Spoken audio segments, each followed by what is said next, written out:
Good afternoon and welcome to REC Insights once again to our entire social media audience. I am happy to have Mr. Mark Weisletter here with us, one of the partners at realestatelawyers.ca. Welcome, Mark. Thank you, Simeon. Always great to be here. Awesome. Mark, I really wanted to dive into a couple of topics today. We've had a few discussions with some of our clients over the last week, and you, as one of our preferred service providers in the real estate law field. We're actually subject to a few of these conversations where some of our clients were looking at purchasing some income properties to use them from short-term rentals. And of course, the term AirBNB and VRBO come to mind right away. And a lot of people have had great success with Airbnb. But that's all about to change, and I think why it's so important that, and I'm thankful that you were able to join us today, is to shed a little bit of light and a little bit of clarity as to some of the proposed changes that's going to be coming down the pipe and why. Along with, it's not just as easy as buying a property and putting it on Airbnb and cash flowing $2,000-3,000 a month, is it? No, and it's a lot more work than regular rental. Everybody says, oh, you make a lot more money, but, you have to go there every day, pick up keys, have somebody come and clean the place. It's a lot more labor intensive to have a successful Airbnb run. I see. And have you had experience with quite a few problematic Airbnb files? Well, there are a lot of issues, but I think the main one for investors who are thinking about it right now is that the cities are all finalizing their Airbnb plans. Like the city of Toronto has some proposed changes, but they're not law yet. And so when they become law, if they're as written, number one, you can only use your principal residence as an Airbnb, not an investment property. So what are these rules for Airbnb? So what they're proposing is that if it's your principal residence, you could two kinds of Airbnb. You could rent out 2 to 3 bedrooms while you're living there. While living there. While living there, and no limit on that. You're living there all year. You want to rent out a couple of bedrooms, no different than renting to students. No limit. But if you want to rent the whole unit, there'll be a maximum of 180 days a year on the entire unit. And there's also differences in the way that you classify these occupants. Right. So, and why are they doing this? So where does that come in? Well, they're going to license it. They want to get taxes. They want to, get paid some money, and they're also trying to, not make the whole city become Airbnb. So I think they're doing this to try to prevent the complete depletion of rental housing by of making actual rental housing. Sure, like if it's your principal residence, fine, but not buying units just to convert them into Airbnb, which is what people are doing now, and they're going to get some unpleasant surprises. So do you think there's not going to be any grandfathering? I think once they implement this, it's going to be implemented on the sites themselves. Oh, yeah. Once this is implemented, you're going to have to get licenses, for the units you want to rent out. And it's not hard for people to check. They just go to the Airbnb website. They can figure out which unit it is. 2 seconds. So, if you're counting on all this extra income, that may not happen. Not happen. I think a very big reason why some of these things are happening is because of the higher prices of real estate in Toronto. In some areas, the rents haven't yet caught up to what they need to cash flow or to be a neutral cash flow. So I think people have used the Airbnb retailing of really making your rental suite into a hotel room and retailing the rent. In gaining that, they've used that as a strategy to get through this time. But a small change in law can really take that off the table quickly. No question. Plus, you have to remember that every condominium can make their own rules. And even if the city of Toronto says Airbnb is allowed, if the condominium says it's not allowed in this building, it's not allowed in that building. So explain that to me. So when we say condominium, we mean the condominium corporation. That's right. So what you're saying is a condominium corporation can single-handedly tell the owners of this building as a whole, as an entirety, what they can or cannot do. Correct. They can pass a rule. You can pass a simple rule, the board of directors saying that no Airbnb permitted. Now, the unit owners can have a meeting and overturn that rule, but I've never seen that done. I've never seen, because I think most owners, because of security and other concerns, people course. coming in, they don't want it. Now, there are other buildings in Toronto that expressly permit Airbnb, but you got to notify the concierge. There may be a fee. Yeah. People know about it, and it's fine. Got it. But, that's regardless what the law becomes.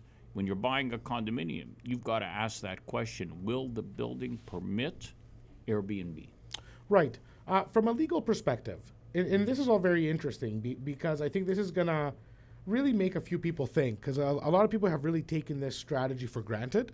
And I hope they are following the news, and I hope they are following the latest trends in Airbnb, because there's a lot of leading examples in other cities in North America that have put these things into effect, and they've really made some big changes. Some of the biggest changes were implemented as a result of lobbying by the hospitality industry, which is looking at Airbnb not as so much as a disruptor, but an unfair competitor. Right. A competitor that has no licensing, no taxes, no tourist taxes, all the things that is imposed on them to their bottom line. An Airbnb landlord has none of those to worry about. So it is unfair, and it has disrupted an industry by unfair advantage, not just by technology. So I think a lot of people are of that view as well, above and beyond the security issues that it imposes into buildings, etc. Taking another legal route now.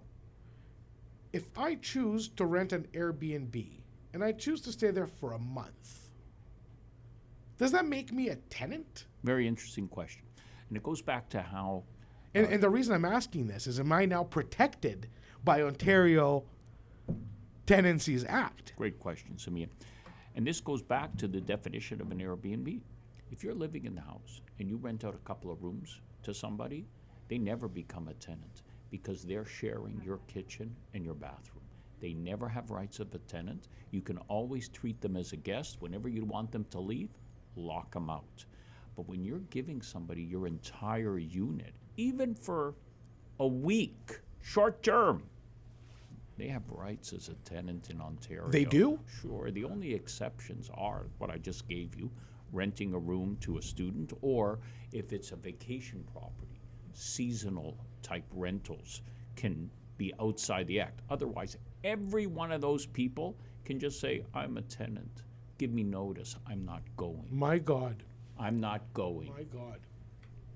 My God. And we just literally let them in through the front door. You just let them in. Yeah. So- Now, so- the good news is you haven't seen much of this. People are paying a hefty daily rate, so they don't want to, be maybe on the hook for all these maybe extra hundreds or thousands of dollars, but they have rights as a tenant. But is it maybe a matter of time before people, because there is unfortunately many people that don't have the moral compass or ethics that everybody else does, that do take advantage of situations. Do we think it's a matter of time before we start seeing some people exploiting these?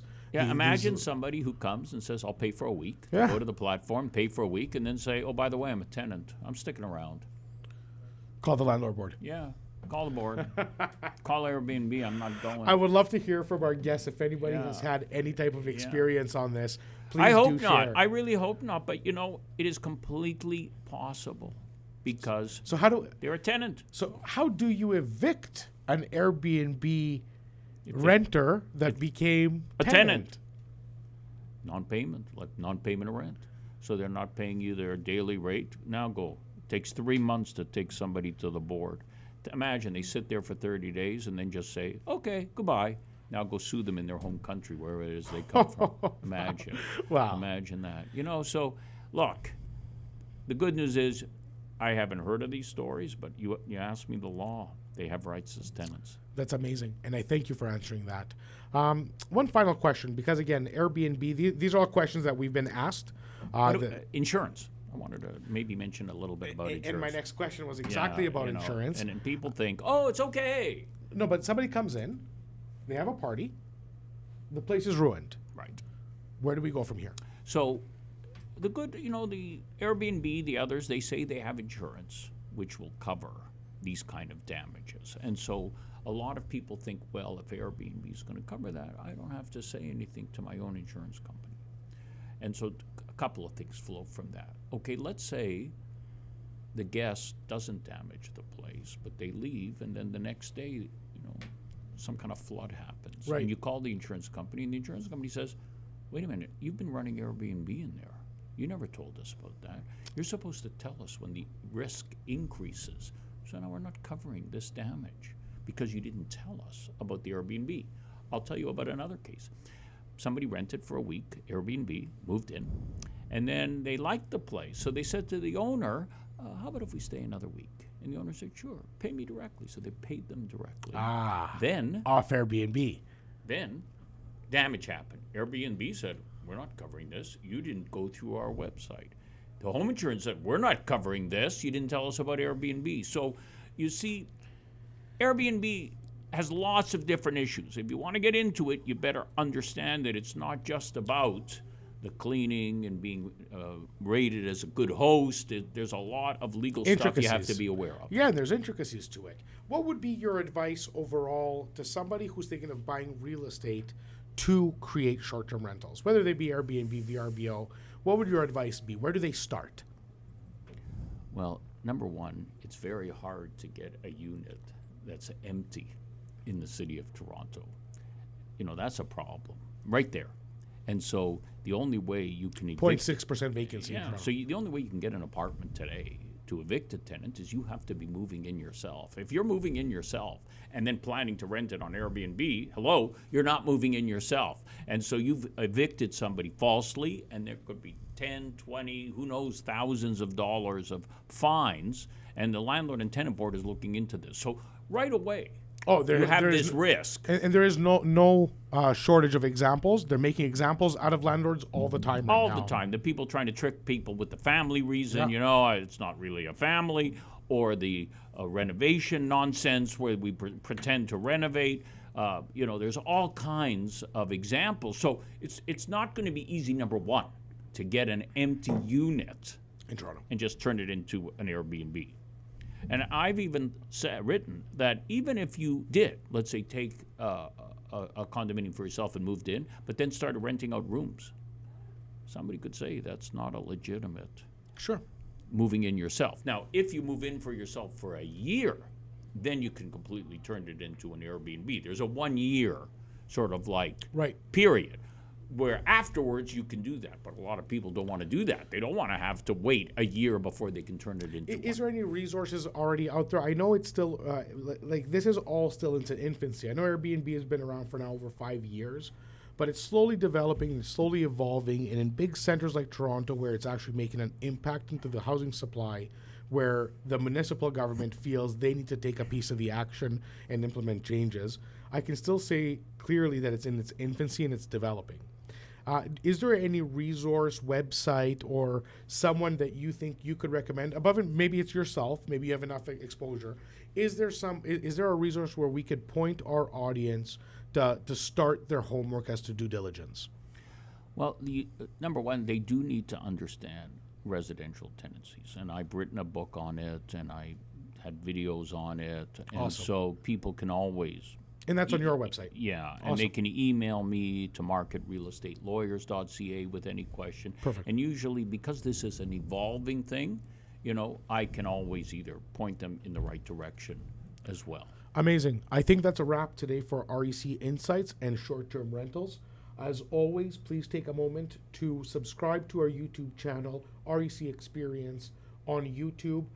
Follow us on Instagram, Facebook. Please feel free to send us direct messages or comments. Mark Weisletter is available to answer any of your concerns as well. He's always happy to do so, which is why he's such a big part of our legal counseling organization. Mark, what's the best number or best email for somebody to get a hold of you on? Thank you. Email, always easy. Mark, M-A-R-K, @realestatelawyers.ca. I have a toll-free number, 888-876-5529. Thank you so very much. We hope to hear from you soon. Thank you.